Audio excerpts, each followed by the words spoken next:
il se produit beaucoup de choses bizarres en ce moment sur ma chaîne. Apparemment, ce que je publie, c'est-à-dire que doit peut-être déranger. J'ai des abonnés qui ne reçoivent plus les notifications. J'ai le taux d'impression, c'est-à-dire que là, qui baisse, on ne partage pas. Apparemment, c'est que ce que je partage ici me gêne. Donc c'est pour cela qu'il faudra prendre des informations que je partage vraiment, c'est-à-dire quoi, avec un grand intérêt. Peut-être aussi enregistrer avec les vidéos que je partage. Parce que ici, les informations que je partage, c'est des informations qui se veulent très sensibles. C'est des informations que vous n'allez pas, vous n'entendez nulle part. C'est des informations confidentielles. Parce que quand il s'agit ici que des secteurs régaliens tels que l'agriculture, le business, surtout le business de gros sous, et que ici, quand je parle de certains sujets, c'est des sujets, c'est-à-dire qu'à hauteur de plusieurs milliards, c'est des économies, c'est-à-dire que c'est des mastodontes que j'attaque. Donc, il faut comprendre que cette plateforme ne nous appartient pas. Et puis, c'est une plateforme aussi qui est économique. Ils ont leurs partenaires. Donc, je vais vous inviter à partager massivement, c'est-à-dire que les vidéos, à liker, à mettre beaucoup de pouces. Parce que c'est ça qui va permettre à l'algorithme de pouvoir, je vais dire, authentifier la vidéo, partager aussi à un très grand nombre. Parce que il faut se dire, nous ne sommes pas dans un monde de bisounours. Donc, nous sommes dans un monde aujourd'hui de rapport de force. Donc, il faut comprendre ça. Donc, lorsqu'on se lance, c'est des choses qu'il faut intégrer. Dans cette vidéo, je vais continuer ce que je l'ai lancé en partageant ici le conseil que je vais partager à celui qui aimerait se lancer dans le domaine agricole en Afrique là, en 2023. Les anciens qui me suivent depuis le début partagent comprennent déjà la philosophie. Il faut comprendre ici que ici c'est une philosophie que je partage, c'est une idéologie que je partage, c'est-à-dire qu'avec vous. Il faut comprendre que le monde fonctionne par idéologie. Donc bonjour, bienvenue sur la chaîne. Si tu me découvres pour la première fois, je m'appelle Thierry Toukou. Sur la chaîne, je parle d'entrepreneuriat, je parle d'investissement, je parle d'agriculture, je parle d'élevage. Le but de la chaîne est ici afin de valoriser et de vulgariser les produits africains. Si j'ai créé la chaîne, c'est afin de te partager mes astuces et tes business, de partager mon mindset, afin de t'aider dans tes réalisations, soit dans tes futures réalisations. Si c'est des thématiques qui te parlent, n'hésite pas à t'abonner en appuyant sur le petit bouton rouge, en validant la cloche, afin de ne pas manquer plusieurs vidéos que diffuse la chaîne afin de t'aider. Si tu l'as aussi fait, t'aider, merci. J'insiste de valider bien sûr la cloche.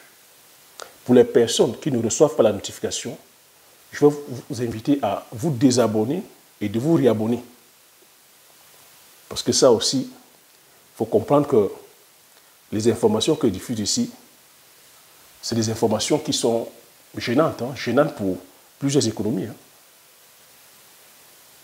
Donc, sur cette vidéo, le conseil que je vais donner à celui qui aimerait justement aujourd'hui aller entreprendre ou investir dans le domaine agricole, je vais te demander ici, si tu veux gagner de l'argent, c'est de te lancer sur la polyculture, d'investir dans le domaine de l'agroforesterie. L'agroforesterie, c'est quoi? C'est tout ce qui est arbre. Pour les anciens qui me suivent, vous voyez que depuis plus de 2 ans, j'ai partagé avec vous pourquoi est-ce qu'on devrait aujourd'hui valoriser et vulgariser nos produits du terroir. Quand je dis polyculture ici, c'est de valoriser et de vulgariser nos produits du terroir africain. Donc je suis qui pour le dire. Je suis entrepreneur, c'est-à-dire que dans le domaine agricole, je suis présentement tel que sur les cultures, telles que le poivre du Cameroun, comme on appelle le poivre de Penja. Je suis une superficie de 5 hectares en production. Je suis sur la culture du palmier à huile, sur 30 hectares en production, et nous avons une unité de transformation en huile. Nous sommes aussi sur des cultures comme le Njansan, qui est le Sinenon Loti, appelé communément aussi en Afrique de l'Ouest Akpi. Nous sommes sur le Mpébé, nous sommes sur le Bitakola, qui est la Gassinia Kola, appelée aussi Petite Kola. Nous sommes sur la Kola Communata. Donc l'idée ici, c'est de venir aussi promouvoir, c'est-à-dire que nos produits forestiers non ligneux. Les produits forestiers non ligneux sont c'est quoi? C'est des cultures qui poussent comme ça de façon spontanée depuis la nuit des temps. C'est des cultures aujourd'hui qui sont en voie de disparition. C'est des cultures qu'on n'a pas encore domestiquées. Donc le but ici, c'est de venir domestiquer ces cultures-là afin de pouvoir impacter la communauté. Et c'est des cultures comme ça à fort potentiel, comparativement à d'autres cultures que nous produisons et qui ne nous rendent pas riches. C'est ça mon plaidoyer. Et tu as vu que depuis plus de 2 ans, c'est ce que je partage ici. Et que depuis plus de 2 ans, l'actualité est en train de me donner raison. J'ai demandé ici qu'on vienne valoriser tes nos produits terroirs, les cultures vivrières, le manioc, les pommes, la patate, le plantain, le sorgho, le mil, la patate douce. En termes de céréales aussi, voilà, nos céréales du terroir. Je vous ai donné l'importance, j'ai parlé ici du manioc, comment est-ce qu'on pouvait transformer tous nos tubercules en farine, afin de pouvoir être autonome sur le plan des farines, et même autonome même sur le plan de l'élevage. J'ai expliqué ici depuis plus de 2 ans qu'il était aberrant de pouvoir continuer à faire l'élevage et dépendre de l'alimentation des formulations venues de l'extérieur. La crise ukrainienne est arrivée. Elle nous a montré les limites, les limites que nous avons, la dépendance que nous avons vis-à-vis de l'extérieur. C'est là où beaucoup ont rallié la course. Oui, on se doit de produire le manioc. Je dis merci à la communauté, à cette communauté que nous sommes en train de bâtir. Nous sommes aujourd'hui un peu plus de 40 000. Mais lorsque je créais la chaîne, pour moi,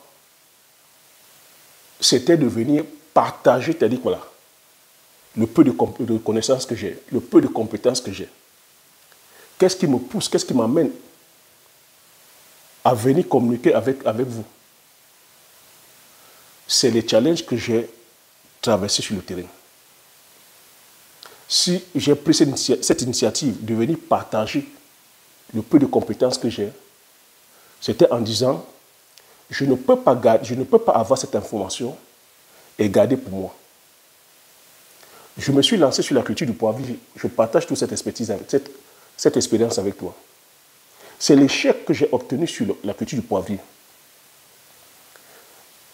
Le poivre, aujourd'hui, c'est voilà une des épices les plus consommées au monde. Voilà une épice qui peut, comme ça, permettre à beaucoup de producteurs d'être des milliardaires. C'est une épice qui peut relever le PIB de l'Afrique. Mais nous le produisons encore de façon timide. L'expertise n'est pas diffusée. La connaissance est là. Nous avons des personnes qui savent cultiver, mais qui ne savent pas justement comment la plante se comporte, comment le sol se comporte. J'ai été victime de ce coup. Je ne me suis pas arrêté. Quand je dis j'ai passé 10 ans, 10 ans, c'est la première année où j'ai fait, j'ai pris 4 années pour aller chercher la connaissance, pour aller me former. Pour me former sur les cultures, les techniques culturelles, pour me former, c'est-à-dire que sur l'étude des sols, pour me former, c'est-à-dire que sur l'environnement. Parce qu'il faut comprendre ici que l'agriculture répond à plusieurs contingences. C'est ce que j'essaie depuis plus de 2 ans à t'expliquer. Et puis l'actualité est en train de nous raison. Donc quand je reviens et qu'en 2019, je plante mes poivriers, lorsque j'obtiens les résultats, c'est ce qui me permet de venir créer cette chaîne YouTube. Je crée la chaîne YouTube pourquoi? En permettant aussi, en disant, je viens déjà valoriser et vulgariser les cultures, je viens partager mon aventure. J'ouvre ma ferme, je partage mon aventure, pas à pas avec toi. Je t'explique les difficultés que j'ai traversées et comment j'ai fait pour résoudre ces difficultés. C'est très important. sur la même lancée, j'invite tous ceux et celles qui ont une compétence de ne pas garder cette compétence pour elles. De partager la compétence, de partager. C'est comme ça qu'on peut faire pour grandir. J'ai fait exprès de partager cette connaissance depuis plus de 2 ans, gratuitement. Je ne suis pas dupe. L'information que je partage avec vous, c'est des informations cruciales, capitales. C'est des informations qui s'attaquent à des économies, c'est-à-dire que je ne parle pas que des petites économies. Je parle ici, je touche des industries qui pèsent des milliards. Je touche des industries qui sont plus puissantes que les États. Depuis plus de 2 ans, je parle de ça, c'est des risques. Hein. Je vois mes impressions. YouTube ne partage plus mes vidéos comme avant. Donc, on se doit aujourd'hui, je vous invite à partager massivement les vidéos, à enregistrer même ces vidéos-là, à mettre énormément de pouces. Parce que ce que nous partageons encore ici, il faut comprendre que j'ai coutume à vous dire que le monde fonctionne en rapport de force. L'agriculture aujourd'hui, tel que nous sommes en train de faire, si tu vas épouser le modèle d'agriculture intensive, industrielle, basée, c'est-à-dire que sur la mécanisation et sur certains céréales, j'ai coutume à te dire ici que tu meurs dans le film. Si tu vas épouser certaines semences, parce qu'il faut comprendre aujourd'hui que tout ça, c'est des secteurs aujourd'hui qui sont normés. Quand on parle de la mécanisation, c'est des grosses industries qui pèsent des milliards. Quand on parle de semences, les semences aujourd'hui sont détenues par des industries et c'est normé. Quand je parle ici des semences, des céréales et tout, occidentales. Ça peut être même des cultures occidentales. On parle de la chimie. C'est les insecticides, les herbicides, les nématicides, les fongicides, les raticides. Tout ça, c'est breveté. Et c'est les mêmes personnes, c'est celui qui produit les semences, c'est la même personne qui produit tout ce cocktail molotov chimique. On parle des engrais. On parle ici du système d'irrigation parce qu'il faut irriguer. On parle ici du marché parce que c'est un système qui fonctionne à circuit fermé. Ils ont le contrôle sur les prix. On parle ici des finances. C'est des types d'élevage, c'est des types d'agriculture où quand tu vas y aller, tu ne pourras pas commencer, c'est-à-dire que sur un hectare, c'est impossible. Ce n'est pas rentable. Sur 20 hectares, ce n'est pas rentable. Si tu vas faire le maïs, tu vas faire le soja, tu vas faire le colza, tu vas faire le tournesol, tu vas faire le houblon, tu vas faire l'orge. Sur 20 hectares, c'est les pipis de chat. Ce n'est pas rentable. Il faudrait commencer à 100 hectares, 200 hectares, 300, 400 hectares. Voilà vers quel type d'agriculture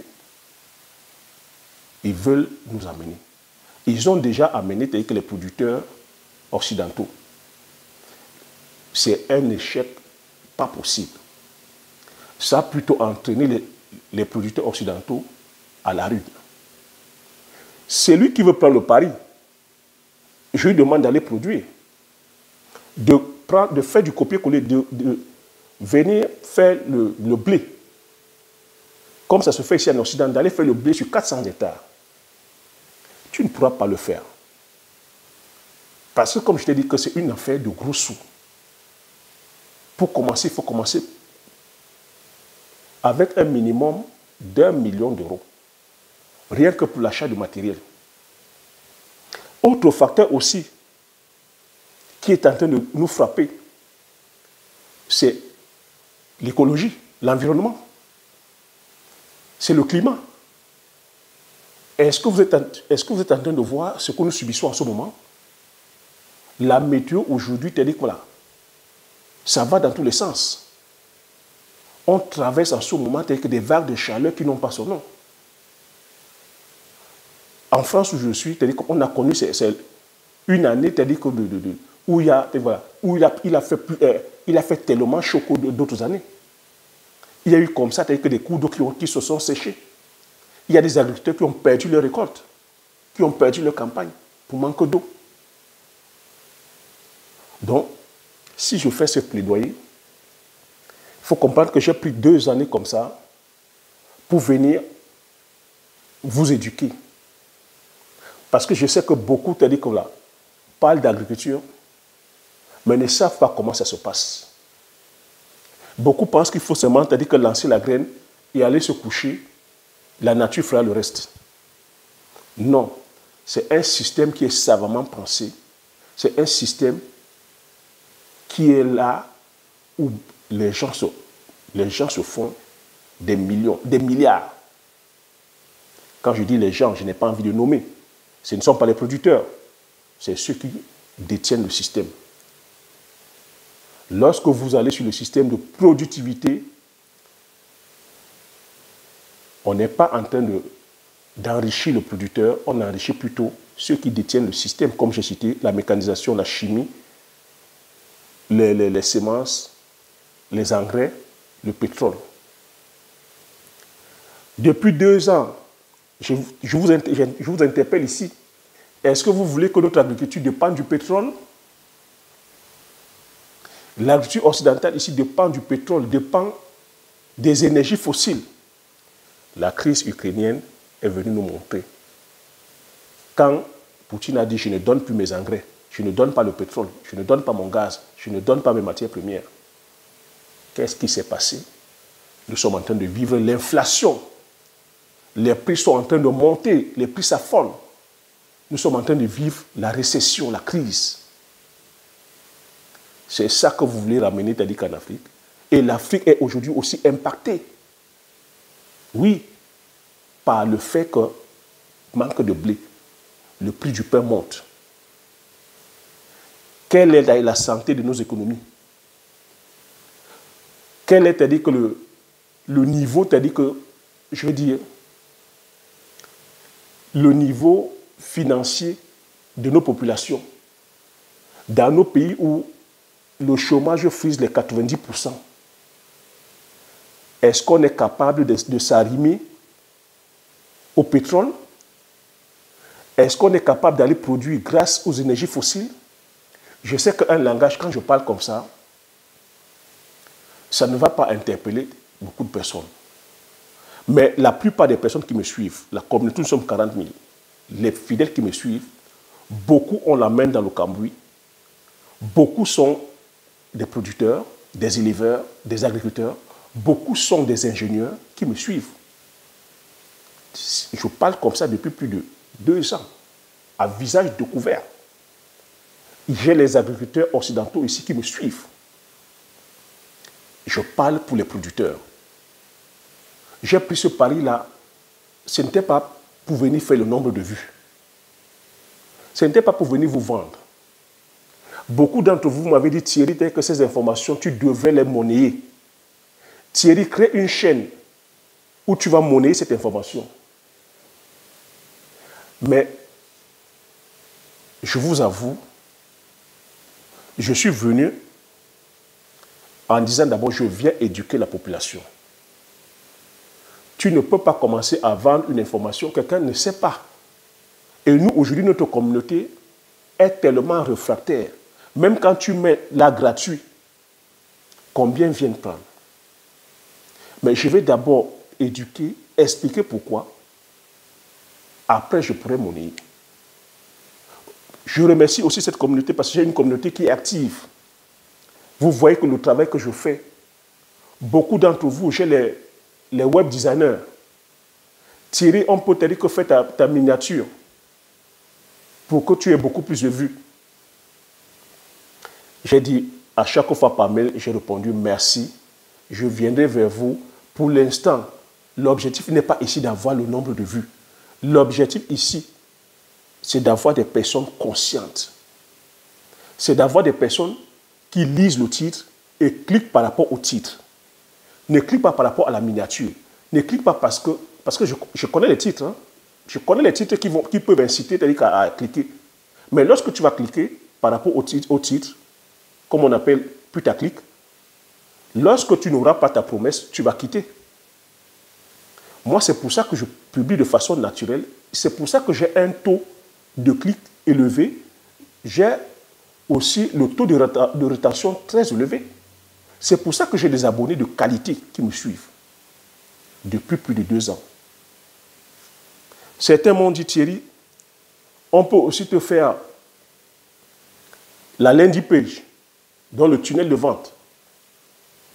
Pour l'instant, j'ai aussi répondu en disant, je viens pour l'instant, je ne vous vends rien. L'information que je donne, bien qu'elle soit vendable, je communique d'abord pour l'instant comme ça. Je sais qu'il y a la landing page. Mais j'ai aussi dit, je suis quelqu'un qui est fidèle à sa parole.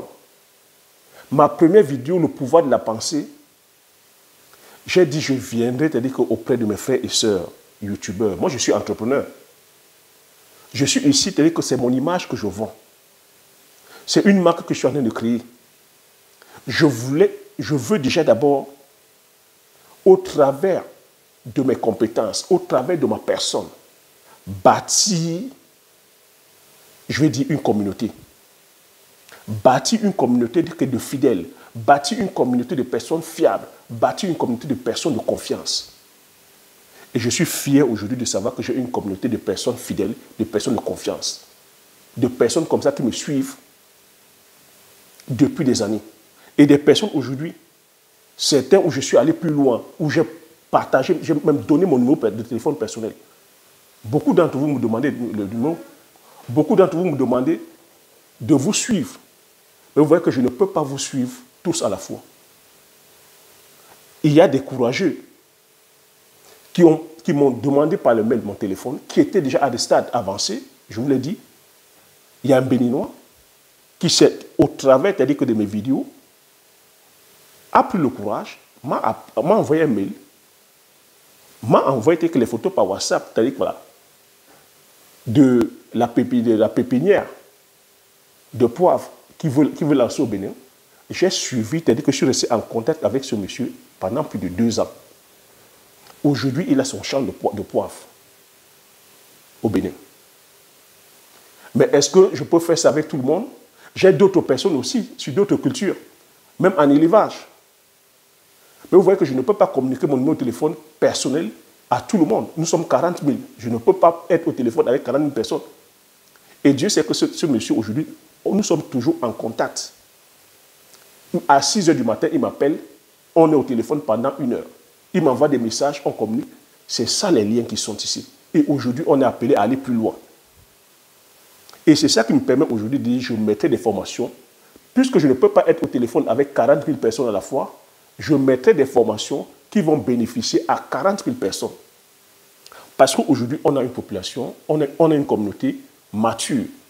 Parce qu'aujourd'hui, ma philosophie, c'est-à-dire que beaucoup, vous l'avez compris. Mais comprenez que tout ce que je partage a un coût, a un prix. Depuis plus de 2 ans, je partage non-stop. C'est un message que je suis en train de véhiculer que lorsqu'on est passionné, lorsqu'on est passionné par ce qu'on fait, on ne voit pas le temps passer. Depuis plus de 2 ans, je parle comme ça non-stop. Je ne fais pas de montage. Et croyez-moi, c'est un exercice qui n'est pas facile. Quand tu n'aimes pas ce que tu fais, quand tu ne sais pas ce que tu fais, quand tu n'as pas l'amour de ce que tu fais, tu ne peux pas faire l'exercice que je suis en train de faire, où j'allume ma caméra, je parle non-stop. Je parle comme si je faisais du direct. J'ai partagé avec vous plusieurs directs où vous voyez, je peux parler pendant 5 heures de ce que je suis en train de faire sans manquer de verbes ni de vocabulaire. Parce que ça coule en moi. Parce que tu as dit que c'est quelque chose qui me passionne. Parce que je voudrais aujourd'hui que quand on va faire l'agriculture, qu'on fasse de façon pensée. J'ai dit aujourd'hui, si on veut, tu as dit que gagner de l'argent, c'est d'aller faire l'agroforesterie. c'est d'aller planter les arbres. C'est de faire la polyculture. Je vous ai fait des vidéos comme ça là-dessus. Où vous associez les cultures, vous faites les arbres, vous associez les cultures. Vous pouvez aussi mettre l'élevage à côté. C'est ici de ne pas dépendre des produits phytosanitaires, de ne pas dépendre de la chimie, de ne pas dépendre de la mécanisation. Et que gagner de l'argent, ce n'est pas d'aller sur des superficies de 100, 400, 200 hectares. Non. Je vous ai expliqué ici que le rendement tel que l'industrie agricole nous explique, où la productivité c'est sur le nombre des hectares, il faut comprendre ici que le rendement ne se calcule pas par rapport au nombre d'hectares. Le rendement doit se calculer par rapport au mètre carré. Au mètre carré, si on devait calculer le rendement, l'agriculture que nous produisons en association est plus rentable, a un fort taux de rendement que l'agriculture en monoculture intensive. Je m'explique. Quand tu associes, je t'ai fait des vidéos, quand tu plantes un arbre de Njansan ou un manguier ou un citronnier, un butacola, à côté, tu as le maraîchage, tu as les pommes, tu peux faire le maïs, tu peux faire ton macabo, tu peux faire ton taro, tu peux faire ton haricot qui monte sur le maïs, tu peux faire tes graines de couche. Tu vois qu'au mètre carré, tu récoltes toutes ces cultures-là. Alors que si tu avais uniquement fait une culture intensive de maïs ou de blé ou de soja, tu ne récoltes qu'au mètre carré le soja, ce qui est ridicule. C'est comme ça qu'il faut voir ça. Donc si on nous vend aujourd'hui la monoculture intensive, c'est pour profiter à l'industrie de la mécanique. Parce que tu vois que quand tu fais l'association avec ton tracteur ne peut pas venir récolter et le macabo, et l'igname, et le taro, et la mangue, ou même le haricot. C'est impossible. Donc on nous impose la monoculture afin de faciliter le fonctionnement de la mécanique. On enlève les arbres afin de faciliter le fonctionnement de la mécanique. Mais le fait d'enlever les arbres, c'est quoi le danger de ça? Le danger de ça, c'est que ça crée le désert. Ça crée le désert. Quand on parle de réchauffement climatique aujourd'hui, c'est quoi? Quand on parle de réchauffement climatique, c'est parce qu'aujourd'hui, nos plantations, les plantations occidentales que vous voyez ici, c'est des déserts. Et il n'y a pas d'arbres. Et le rôle des arbres, c'est quoi? Le rôle des arbres permet justement à fixer, c'est-à-dire que le carbone. Je vous ai expliqué que nos sols ont besoin plus de carbone. Le rôle des arbres, c'est quoi? Ça permet de capter de l'eau. Ça permet de capter de l'eau.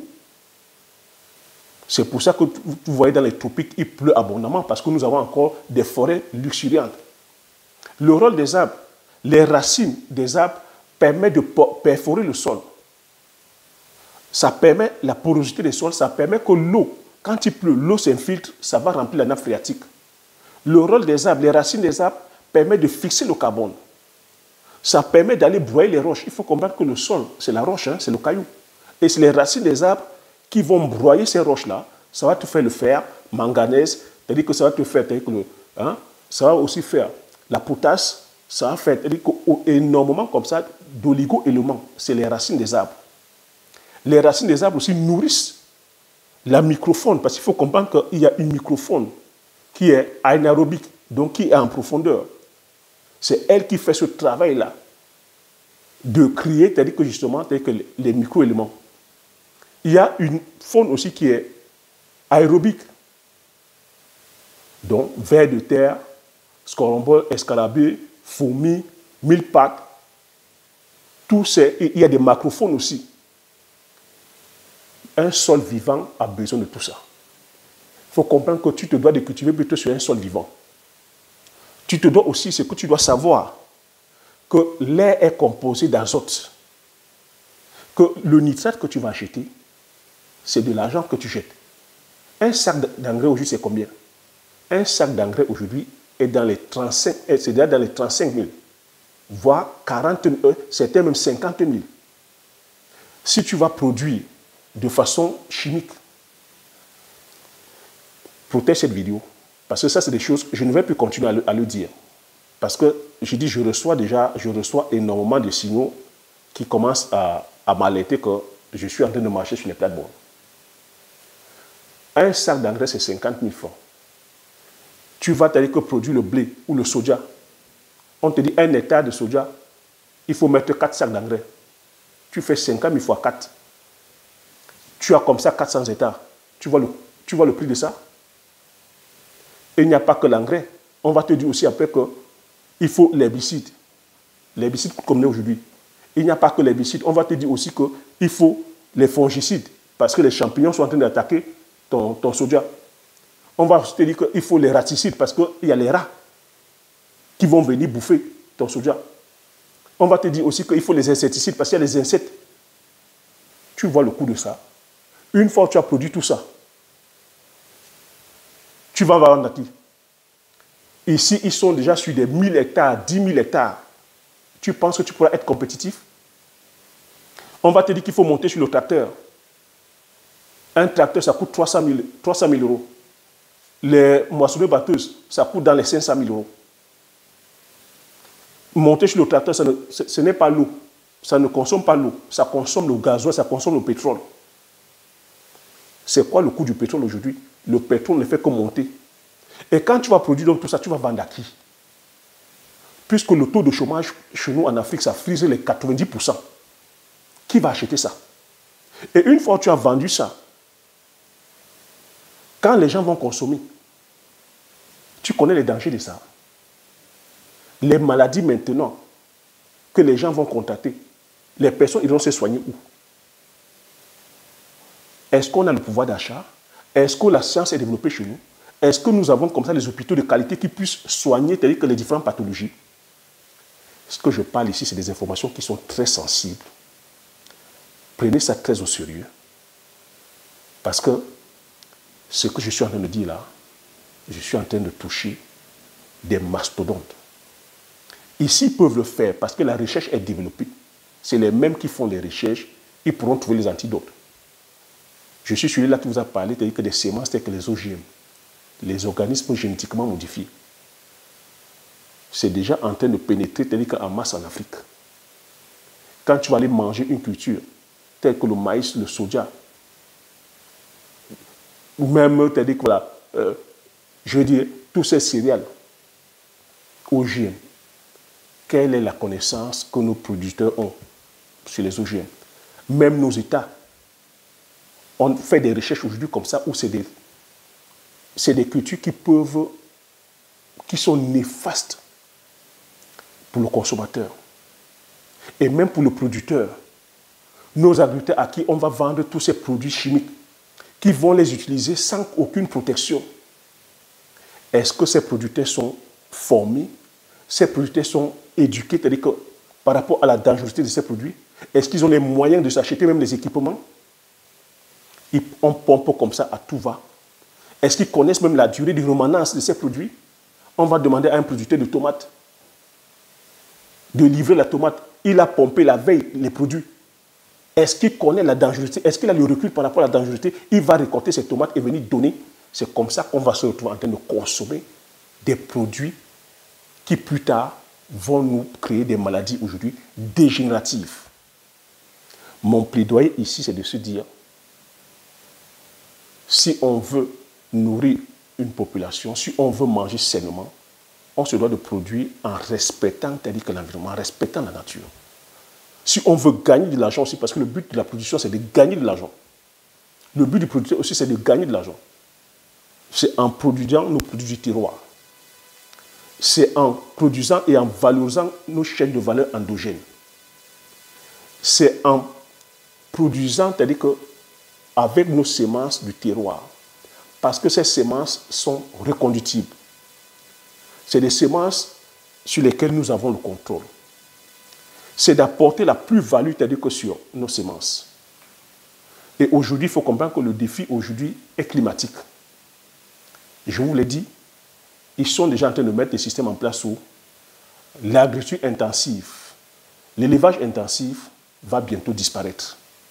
Donc ce que je donne là, c'est un scoop. On a encore cet avantage que nous avons encore nos terres qui sont arables, nous avons encore des forêts. On se doit aujourd'hui de privilégier plutôt de planter les arbres et sous ces arbres-là, continuer à planter les cultures. Et comprendre que le faire, c'est continuer à préserver, c'est-à-dire que notre sol, à préserver, c'est-à-dire que le sol pour les générations à venir. En 2050, on sera 2,5 milliards. C'est de laisser aussi, de savoir aussi qu'on laisse une terre en bonne santé pour nos enfants. Et de comprendre ici que le but, ce n'est pas d'avoir des grosses superficies, c'est que chacun puisse posséder ne serait-ce que 10 hectares, 20 hectares. Aliko Dangote l'a compris, à ses dépens. Est-ce que tu sais que M. Aliko Dangote a échoué, c'est-à-dire que son projet de tomates, il a voulu aller faire à échelle industrielle en mettant l'usine, en allant faire les gros champs. Et là, il a compris qu'il était dépendant. Il a échoué la première année. Il a échoué la première année de sa production de tomates. Il s'est ravisé. Et qu'est-ce qu'il a fait? Au lieu, alors que c'est l'homme le plus riche d'Afrique, il a dit qu'il va travailler avec les petits producteurs. Il a créé son propre laboratoire de semences. C'est lui qui produit ses semences. Cette fois-ci, il a compris qu'il doit avoir le contrôle sur les semences. Parce qu'il était dépendant des compagnies sémencières. Il produit lui-même ses propres semences. Il a créé lui-même son propre laboratoire de recherche. Cette fois-ci, il fait lui-même ses propres engrais. Parce qu'il a compris qu'aller travailler sur 10 000, 20 000 hectares, il est dépendant des autres. Il a créé ses engrais. Et avec ses semences, qu'est-ce qu'il fait? C'est lui-même qui va distribuer ses semences aux petits producteurs. C'est lui qui finance les producteurs. Il t'avance de l'argent. Parce qu'il a compris que ça a un coût. Et il finance à hauteur de 0%. Il ne prend pas d'intérêt. Il finance l'expertise. Il envoie des ingénieurs conseiller les producteurs. C'est comme ça qu'il a pu faire pour pouvoir implanter aujourd'hui sa grosse usine qui va tourner parce qu'il a compris que tout seul, il ne peut pas. Et je suis en train de te dire ici que si tu t'amuses à aller dire que tu vas aller faire tout seul 100, 200 hectares de blé, de soja, de colza, de tournesol, tu meurs dans le film. Je te dis, je sais comment tu vas finir, tu vas mourir dans le film. Aliko Dangote a compris qu'on ne doit pas travailler pour les autres. On se doit de travailler pour nous-mêmes. Et aujourd'hui, avec son système, il emploie plus de 153 000 personnes. Et c'est ça qui va permettre à ce que son usine tourne. Ce plaidoyer, j'aimerais que la personne qui écoute ça, pour moi encore, je dis, c'est des masterclass. C'est des informations comme ça que je devais monnayer. Mais vous voyez aussi, quand on met ça comme ça gratuit, vous ne prenez pas en considération. Mais Dieu merci, beaucoup d'entre vous, vous avez compris l'intérêt. Partagez cette vidéo, mettez énormément de likes de like. Je pense que les thématiques comme ça, dans l'avenir, c'est les conférences que je ferai plutôt. Parce que des supports comme ça ne sont pas appropriés pour. Il ne faut pas qu'on soit dupe. Cette page n'est pas appropriée pour. On peut la supprimer à tout moment. Donc, je ferai peut-être dans l'avenir des conférences, mais pour toi qui découvres la chaîne, toutes les vidéos que je partage là, prenez ça comme du pain béni. C'est des informations que vous n'entendez nulle part. Parce qu'il faut comprendre ici que il y a un lobbying très puissant. Que ces personnes-là sont plus puissantes même que les États. Ces personnes étouffent même les chercheurs. Ces personnes ont déjà comme ça, ils ont sur leur bout, ils payent tous les chercheurs. Moyennant, c'est-à-dire que les millions de dollars, on a comme ça beaucoup de chercheurs qui vont aller faire des recherches qui vont plutôt dans le sens de ces puissants. Et les peu de chercheurs indépendants qui essaient d'apporter la vérité, on les étouffe. Même les États aujourd'hui sont incapables de lever la tête, tellement ces personnes sont puissantes. Donc voilà l'information que je vais partager. J'espère que tu as appris les choses, j'espère que tu as aimé. Si tu as aimé, laisse un like. Laisse-moi les commentaires. Je me ferai plaisir de lire. Partage massivement la vidéo autour de toi afin que vous soyez comme ça plusieurs à bénéficier de cette information-là. Abonne-toi si tu n'es pas encore abonné afin de pouvoir faire grandir la communauté des agripreneurs visionnaires. Comme j'ai coutume à dire, l'information c'est la connaissance c'est la richesse. Une fois que tu as ces informations, tu appliques les stratégies et tu passes l'action massivement afin d'impacter ta vie et impacter la vie de tous ceux qui t'entourent. Sur ce, je te dis merci, à la prochaine vidéo. Ciao.